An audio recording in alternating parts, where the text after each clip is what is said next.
Vasco, hai detto che questa terra, il Friuli, è una terra speciale. C'è qualcosa di particolare che ti lega e puoi fare un saluto ai fan, tantissimi che ci sono in Friuli? Guarda, mi legano un sacco di cose.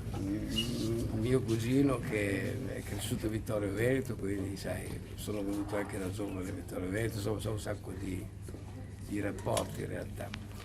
È stata la mia prima vacanza qui con la mia fidanzata a 18 anni, Rignano, poi quando sono tornato a casa ci siamo separati.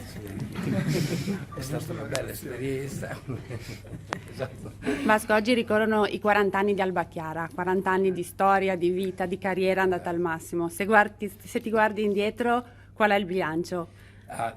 Beh, guarda, io sinceramente non avrei mai immaginato neanche di arrivare a quest'età, quindi che poi Alba Chiara, che se, insomma, addirittura arrivasse a 40 anni, quando l'ho scritta non pensavo neanche di arrivare a 30, quindi è una cosa, naturalmente sono soddisfazioni enormi dal punto di vista artistico, ho avuto tutte le soddisfazioni possibili e immaginabili, quindi non mi posso certo lamentare, anche perché se potessi lamentare mi lamenterei lo stesso.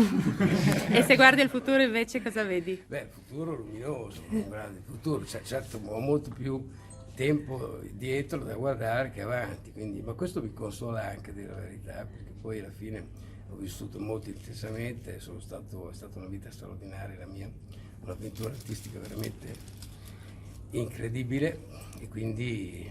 Che continua? Sì, continuerà naturalmente sempre, perché io non mi fermo, non ho intenzione di fermarmi, quindi se non mi abbattono... Ci vediamo lunedì 27 allora. Lunedì 27.